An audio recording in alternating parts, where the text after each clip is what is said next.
بسم الله الرحمن الرحیم. د هرات ملي ټلویزیون معزز لیدونکو په سلامونه مو هرکلی کوم. نن درېنۍ سهشنبه د 1445 هجري سپر مسکال د شعبان المعظم 9 نیټه ده چې د 1402 د کاب د لومړۍ نیټې سره سمون خوري. ستاسو پام د دې مهال خبري ټولګي ته راګرځوم. په سر کې د څو خبرونو سرټکي.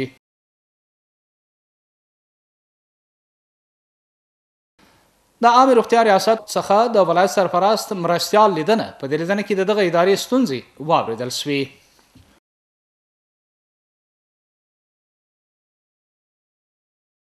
د هرات او رضوي خراسان د ګډ کمیټې جوړولو پر موادو خبرې په دې ناسته کې د کان او صنایعو او یو شمېر نورو ادارو استازو ګډون درلود.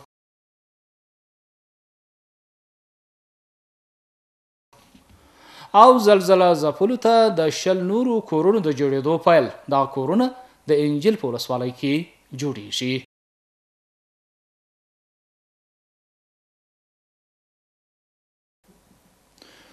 او اوس هم پام وکړئ بشپړ خبرونو ته. د ولایت مقام مرستیال د دولتي ادارو څخه د لیدنې په ترڅ کې د عامه روغتیا ریاست ستونزې وڅېړلې. د هرات عامه روغتیا ریاست مسؤلانو د ولایت سرپرست مرستیال سره په لیدنه کې ویلي اوس مهال 211 کلینیکان روغتیایي چوپړتیاوي د ولایت په مرکز او ولسوالیو کې خلکو ته وړاندې کوي. هغوی په دې لیدنه کې غوښتنه وکړه چې اسلامي امارات دې د دوی تشکیلات ورزیات کړي چې په دې غوښتنه کې یو ولایتي روغتون، د ماشومانو روغتون او د ایمرجنسي یو مرکز شامل دي. په همدې حال د ولایت سرپرست مرستیال د عامه روغتیا مسؤلانو او ډاکټرانو د کړنو قدرداني وکړه او ډاډ یې ورکړ چې د تشکیل د کمۍ او روغتیایي مرکزونو د کمۍ ستونزې به وڅېړل شي او د حل په برخه کې به لازم اقدامات ترسره شي. د هرات او رضوي خراسان د ګډې اقتصادي کمیټې د موادو د ترتیب غونډه د یو شمېر دولتي ادارو مسؤلانو او صنایع او کانو چارواکو په ګډون ترسره شوه. په دغه ناسته کې د اړوندو ادارو مسؤلانو د هوکړې د مواردو پر عملي کېدو ټینګار وکړ. د بل لوري د هرات ولایت سرپرست مرستیال مولوي فراهي څرګنده کړه چې ټول هغه موارد چې نه دي عملي شوي ډېر ژر به د عملي کېدو هڅې ترسره شي او مقابل لوري ته به هم د عملي کېدو ټینګار وشي. دا کمیټه څه موده مخکې د ګواښونو د لرې کولو په موخه د سوداګرۍ، ګمرک، ترانسپورټ او ترانزیت، صنعت او معدن، کرنې او نفتي توکو ادارو په ګډون جوړه شوې ده. د انجیل په ولسوالۍ کې 10 کورونه د زلزله ځپلو لپاره جوړیږي. دغه کورونه د بلوڅانو په شورابک کلي کې جوړیږي چې لګښت یې د هیواد بهر افغانانو راټول کړی دی. د دې کلي یو شمېر اوسیدونکو دوی ته د سرپناه د جوړېدو له امله خوښي څرګنده کړې. وایي د دې نه مخکې هم د اسلامي امارت د لوري ورسره نقدي او غیر نقدي مرستې ترسره شوي دي. نور حال په راپورټ کې. د انجیل ولسوالۍ د شورابک په کلي کې زلزله ځپلو ته 10 نور کورونه جوړیږي. دا کورونه په پاخه اساسي ډول جوړیږي چې د جوړېدو لګښت یې 240,000 افغانۍ دی او د قراردادي شرکت مسؤلانو په وینا دغه لګښت د هیواد بهر افغانانو له لوري راټول کړي او په نظر کې ده د 70 کورونو مرستې راټول کړي. این پروژه که جور میشه به حالت زیربنای زیر سنگکاری میشه و دیوار 30 سنتی قرار میگیره، به طور گادر پوشیده میشه. یک سالون داره به حساب، یک 2 تا اتاق خواب داره که به حساب هم برای حساب مهمانخانه استفاده میشه، هم برای اعضای خانواده. یک تشناب داره، یعنی حمام به حساب. تشناب بیرونی WC مثلا در بیرون حیاط قرار داره. د بل لوري د انجیل ولسوالۍ مسؤلانو ډاډ ورکړی چې د زلزله ځپلو ستونزو ته به د رسیدګۍ په برخه کې د هیڅ ډول زیار څخه ډډه ونه کړي. و ان شاء الله ما اطمینان میدیم که از هر لحاظ ما اینا رو حمایت کنیم و به خدمت همشهریان و هموطنان خویش می باشیم.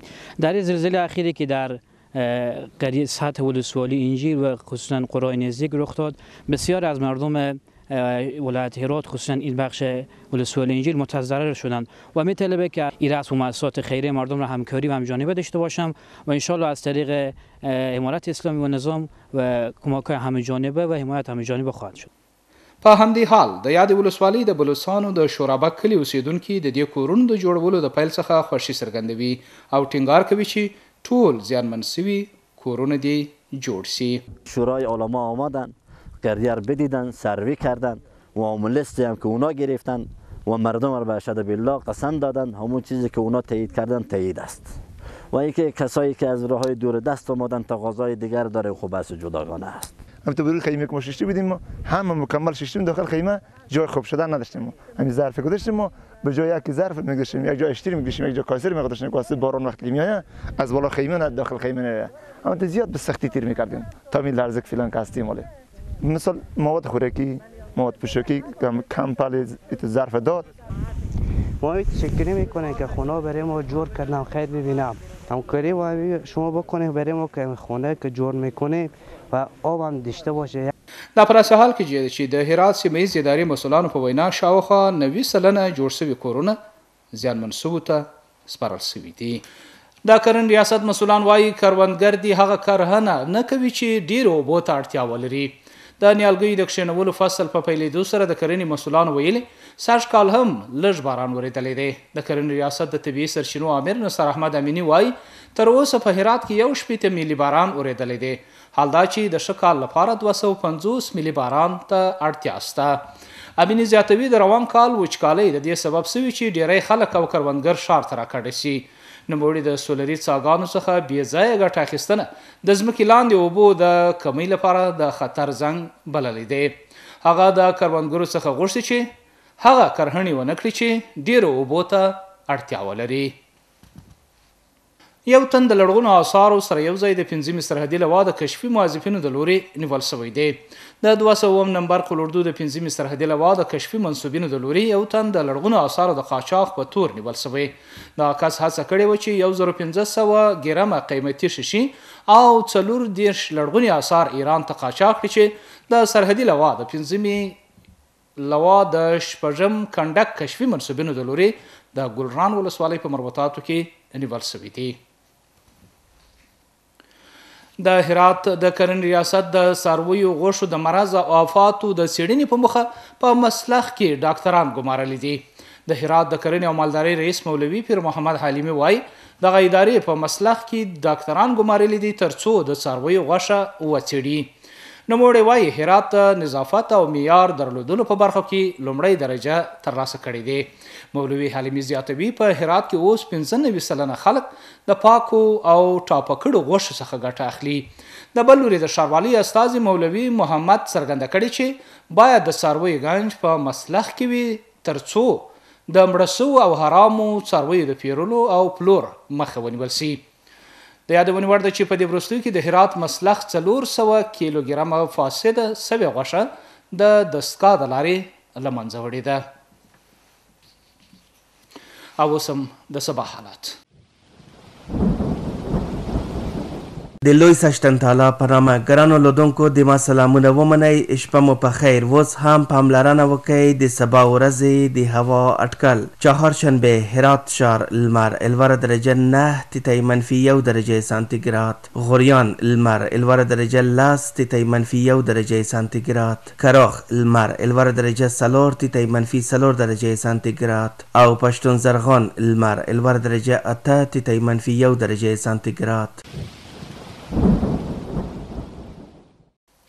محترم لیدونکو دا خبرونه اوس په پای کې یو ځل بیا د څو خبرونو سر ټکي.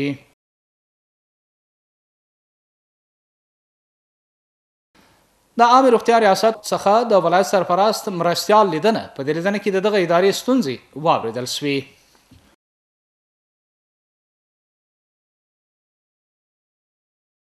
د هرات او رضوي خراسان د ګډ کمیټې جوړولو پر موادو خبرې په دې ناسته کې د کان او صنایعو او یو شمېر نورو ادارو استازو ګډون درلود.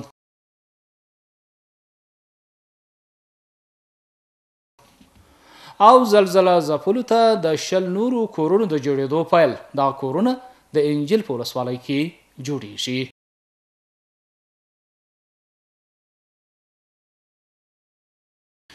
محترم لیدونکو دا د دې مهال خبرې ټولګه چې ستاسو درنو حضور ته وړاندې شوه. تر بیا مو په لوی او بښونکي خدای سپارم. هر چیرې چې اوسئ خوشحاله شپې ولرئ.